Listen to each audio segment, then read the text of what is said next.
오늘도 이 아침에 우리 주님으로부터 오는 크신 은혜와 평강이 여러분들과 함께 하시기를 바랍니다. 아멘. 오늘 본문 말씀은 그 유명한 최후의 만찬으로 알려진 그 내용입니다. 여러분, 이 마지막 만찬을 준비하는 과정을 오늘 성경은 자세히 얘기하고 있습니다. 첫 번째, 예수님의 제자들이 예수님께 묻습니다. 예수님, 유월절이 돼서 만찬을 해야 되는데 어떻게 할까요? 그냥 오늘 이 탁 들은 말씀은 그 말씀을 읽고 제가 그런 마음이 들었습니다. 이제는 좀 본인들이 좀 준비하지. 그 예수님께 일일이 다 물어봐. 라는 그 느낌이 탁 들었습니다.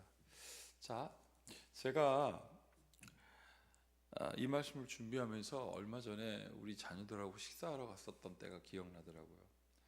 예전에는 아이들이 뭐 할 줄 모르니까, 그리고 요즘 아이들이 식사할 때 다 핸드폰 보지 않아요? 근데 우리 아이들이 일어나서 고기를 굽기도 하고 음식도 갖다 주고 젓가락도 놓고 막 이러는 겁니다. 그날 그렇게 편하고 행복하더라고요.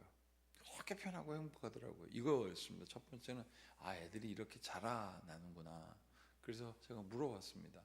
이거 어떻게 이렇게 하게 됐어? 그랬더니 이러더라고요. 나가서 보니까 내 친구들도 그렇게 하고 주변의 사람들 보니까 어른들한테 그렇게 하는 걸 배워서 자기도 그렇게 한다는 거예요. 그러면서 본인도 맛있게 먹고 우리도 맛있게 먹고 여러분, 그러면서 마음이 행복해지더라고요. 자, 그런데 오늘 이 말씀 보면 12절, 무교절 첫날 곧 유월절 양 잡는 날에 제자들이 예수께 묻습니다. 우리가 어디로 가서 선생님께서 유월절 음식을 준비하시게 잡수시게 준비하기를 원하시나이까 하며, 자, 우리가 어디로 가서 선생님을 위하여 준비할까라고 질문을 합니다. 나름 선생님을 위하여 이렇게 한다라고 생각을 하지만 이 사람들이 계획이 없어요. 유월절 어디 가서 어느 장소에서 무엇을 할 것인가, 왜 계획이 없었는지, 왜 예수님께 물었는지, 우리가 그것을 찾기 전에 이것은 예수님께서 그들에게 그 모든 만찬을 준비하셨다, 그리고 하나님의 약속이 이루어지는 것을 우리가 볼 수 있다는 측면에서 이렇게 봐야지, 그냥 벌어지는 상황으로 이 성경을 이해하면 안 됩니다. 이 최후의 만찬 가운데 예수님께서는 무엇을 제자들에게 알게 해 주시려고 했을까요? 여기 13절에 보면 예수께서 제자 중에 둘을 보내시며 이르시되 성내로 들어가라. 그리하면 물 한 동이를 가지고 가는 사람을 만나리니 그를 따라가서, 어디서든지 그가 들어가든지, 자, 그를 따라가는데 어디든지 그 사람이 들어가는 집으로 따라 들어가라. 그리고 그 집주인에게 물어봐라. 우리 선생님께서 말씀이 내가 내 제자들과 함께 유월절 음식 먹을 나의 객실이 어디 있느냐 하라고 했어요.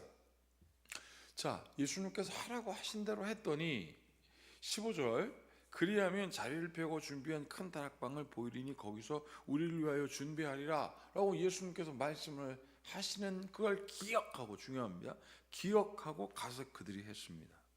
그게 바로 16절입니다. 제자들이 나가 성내로 들어가서 예수께서 하시던 말씀대로 만나 유월절을 준비했습니다. 예수님께서 하라 하신 대로 했지 자기들이 원하는 대로 하지 않았습니다. 자, 이 성경에 있는 내용을 우리가 이 본문 말씀에 있는 글자 그대로 봐서 이렇게 준비가 안 됐어가 아니라 이렇게 한번 조망해서 보자고요. 이걸 무슨 뜻이 여기 담겨져 있을까요? 예수님께서 말씀하신 대로라는 게 계속 강조되고 있습니다. 예수님께서 말씀하신 대로 그들이 했습니다. 그런데 예수님께서 말씀하신 대로 행한 그 예수님의 말씀은 무엇이었냐면 사랑하는 말씀이었어요. 그 제자들에게 다 준비되었다. 내가 너희들을 위하여 준비하였다. 그래서 그 사람, 물동이를 이고 가는 사람을 따라가라. 그리고 그 사람이 들어가는 그 집주인에게 말해라. 준비되어 있다. 이게 굉장히 중요합니다. 사랑하는 여러분, 우리의 삶을 예수님께서 이미 준비하셨다라는 것을 깨닫고 알고 믿는 삶과 그걸 모르고 불안해하는 삶은 완전히 다르지 않습니까? 이때 이 사람들은 예수님 말씀대로 했습니다. 그렇게 하고 나서 만찬을 한 다음에 나중에 막 감난산에 춤을 추며 갔다 그랬지 않습니까? 자, 그런데 여기 보세요. 준비가 된 제 잔치 자리에 탁 들어갔습니다. 17절. 저물매 그 12를 데리시고 가서 다 앉아 먹을 때 예수께서 말씀하셨습니다. 내가 진실로 너희에게 이르노니 너희 중에 한 사람 곧 나와 함께 먹는 자가 나를 팔리라. 만찬이 벌어졌고 너희들 중에 나를 파는 자가 있을 것이다 라는 예수님의 말씀을 듣고 이 만찬장에 이 사람들은 어땠을까요? 그것을 19절에 이렇게 표현하고 있습니다. 그들이 근심하였습니다. 이게 뭐지? 누가 도대체 예수님을 판다는 거야? 그러면서 하나씩 나는 아니지요 라고 하나씩 말하기를 시작했다. 막 그렇게 말하기를 시작했습니다. 20절. 그들에게 이르시되 12 중에 하나 곧 나와 함께 그릇에 손을 넣는 자니라. 막 그렇게 나는 아니지요 막 그러고 있는 중에 한 사람 가룟 유다가 그릇에 손을 넣었어요. 뭐 빵을 집으려고 했든지 아니면 빵을 포도주에 찍으려고 했든지 그릇에 손을 넣었어요. 그때 예수님께서 말씀하셨던 겁니다. 바로 그 사람이 팔을 것이다. 제가 설교 시간에도 말씀 나눴던 기억이 있는데, 그러면 저는 얼른 손을 빼고 마치 아닌 척이라도 하지 않았을까라는 그냥 아주 일말의 만부의 일의 양심에 가책이 들더란 말이죠.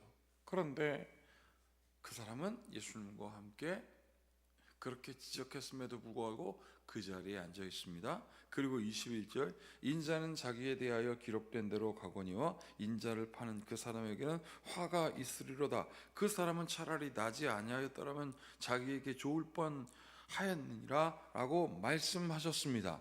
그리고 예수님께서 그렇게 알매도 불구하고 자기를 팔 사람이 거기 있음에도 불구하고 예수님은 어떻게 하셨습니까? 떡을 떼기 시작하셨습니다. 받아 먹어라. 이것은 내 몸이라. 받아 마시라. 이것은 내 피라. 언약의 피라 라고 말씀하셨습니다. 그냥 피 아닙니다. 언약의 피라. 약속이 있는 피라. 그러면 이 저녁 만찬 가운데 예수님께서 하신 말씀을 기억하시고 예수님께서 하신 말씀을 우리는 알아야 할 것입니다. 그리고 제자들에게도 기억하라 하신 겁니다. 사랑하는 여러분, 10손가락 물어 안 아픈 손가락이 어디 있겠습니까? 라는 우리의 격언이 있습니다. 그런데 다쳐보십시오.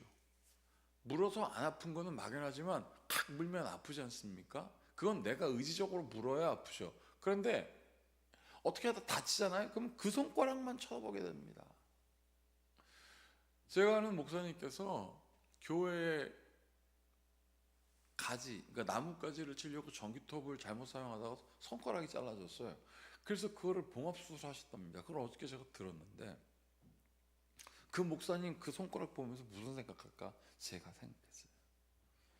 교회에 있는 정원에 목사님이 누가 할 사람이 없으니까 전기톱 제대로 못 쓰던 그분이 하다가 손가락이 딱 잘라지고 그것을 접합하고 그 모든 과정이 쫙 지나가더라고요. 여러분, 제가 그렇게 잘 아는 목사님은 아님에도 불구하고 그 사람이 얼마나 마음이 아팠을까라는 생각이 들더라고요. 여러분, 종이의 손 베어보신 적 있습니까? 칼과 종이는 다른 거라요. 종이에 베이는 거는 찢어지는 거랍니다. 이 피부결이.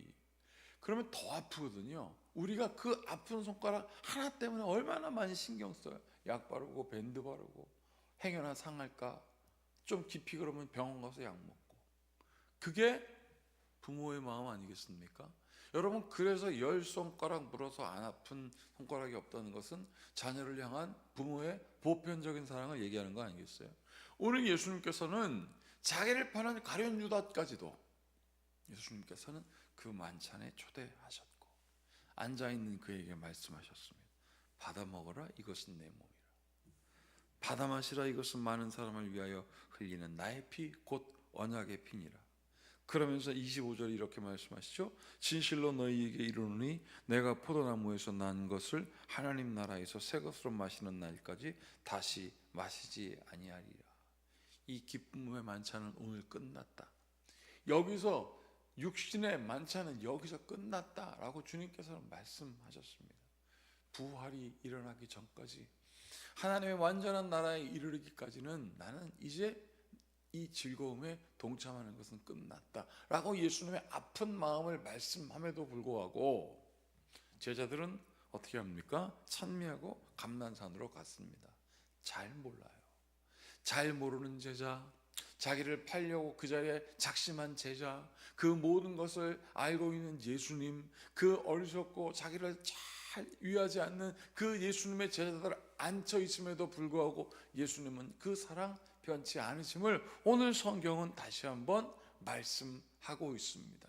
여러분, 이 말씀이 우리에게 전해질 때 여러분 이 말씀을 우리의 삶에 한번 묵상하길 바랍니다. 생각하고 다시 사유하고 열매 맺을 때까지 여러분 한번 마음에 사유하시길 바랍니다. 하나님이 지금 나와 함께 하시는구나. 내가 예수님을 그렇게 사랑하지 않았음에도 불구하고 예수님이 먼저 나를 사랑하셨구나. 주 내 마음에 늘 계시니 나 주의 안에 있어. 저 포도 비유 같으니 참 좋은 나의 친구라고 고백하는 주님의 성도가 되기를 원합니다. 제가 주일마다 가끔 오늘은 누가 보고 싶다라는 마음이 들 때가 있거든요. 매주 만날 때마다 여러분들 볼 때마다 즐겁지만 그 사람이 탁 나타나면 그 주일날 너무 행복해요. 예수님께서 내 마음을 알아. 지금 저 사람 보내주셨다라는 생각이 막 드는 거예요. 여러분, 그것이 예언적이든 아니든 무엇이든 간에 내 표현은 어떤 표현이냐면, 하나님, 나는 그 사람이 보고 싶어요. 근데 그 보고 싶은 사람이 거기에 앉아 있으면 그렇게 기쁩니다. 여러분, 그런데 보고 싶은 사람이 거기에 앉아 있는 것이 아니라 날 팔려고 하는 사람, 날 죽이려고 하는 사람이 거기에 앉아 있는데 오늘 예수님은 사랑하십니다. 다시 한번 읽어드릴게요. 24절. 이것은 많은 사람을 위하여 흘리는 나의 피 곧 언약의 피니라. 25절. 진실로 너희에게 이르노니 내가 포도나무에서 난 것을 하나님의 나라에서 새 것으로 마시는 날까지 다시는 마시지 아니하리라 라고 말씀하십니다. 사랑하는 여러분, 예수님은 죄인도 사랑하시고요, 예수님을 좋아하는 사람도 사랑하십니다. 그리고 똑같이 그들에게 말씀하셨습니다. 시편에 있는 말씀처럼 내가 의의 문을 열었다. 그리고 그 문으로 들어오라 라고 주님은 말씀하셨습니다. 우리가 아무리 깨끗이 닦아봐야 깨끗이 닦을 수 없는 우리의 삶을 아시고 주님이 친히 다 닦으시고 주님께서 우리를 부르셨습니다. 그 보편적인 사랑, 차별 없는 사랑, 그 부르심에 응하고 또 그 부르심을 깨닫는 여러분들이 되기를 축복합니다. 함께 같이 기도하겠습니다. 참으로 고맙고 감사하신 주님, 오늘도 주님의 은혜 가운데 주의 말씀 가운데 거하며 주님의 그 차별 없는 사랑을 다시 한번 오늘 나눕니다. 내가 좋아하는 사람 앉아 있어도 그렇게 기쁘건만 우리는 어찌하여 하나님 아버지여 주님의 그 사랑을 깨닫지 못하겠습니다. 주님 아버지여 주님의 그 사랑을 깨닫지 못하는 우리를 아버지여 불쌍히 여기사 주의 사랑을 깨닫게 하시고 자기를 팔고 죽이려고 하는 자까지 사랑하신 예수님의 사랑을 감히 우리가 어떻게 쫓아갈 수 있겠느냐마는 예수 이름 안에 거하여 능치 못함이 없음을 깨닫고 사랑하는 주의 성도가 되게 하시옵소서. 우리 주 예수 그리스도의 이름으로 축복하고 기도하옵나이다. 아멘. 이제 우리 모두 주님께서 가르치신 기도를 드리겠습니다. 하늘에 계신 우리 아버지, 아버지의 이름을 거룩하게 하시며 아버지의 나라가 오게 하시며 아버지의 뜻이 하늘에서와 같이 땅에서도 이루어지게 하소서. 오늘 우리에게 일용할 양식을 주시고 우리가 우리에게 잘못한 사람을 용서하여 준 것 같이 우리 죄를 용서하여 주시고 우리를 시험에 빠지지 않게 하시고 악에서 구하소서. 나라와 권능과 영광이 영원히 아버지의 것입니다. 아멘. 오늘 이 말씀을 기억하시면서 이번 주는 고난 주간입니다. 여러분 하나님의 은혜를 기억하면서 그리고 나의 모든 죄를 다 쓰시는 완벽하게 씻으시는 그 주님의 사랑 안에 거하기를 위하여 함께 같이 기도하시겠습니다.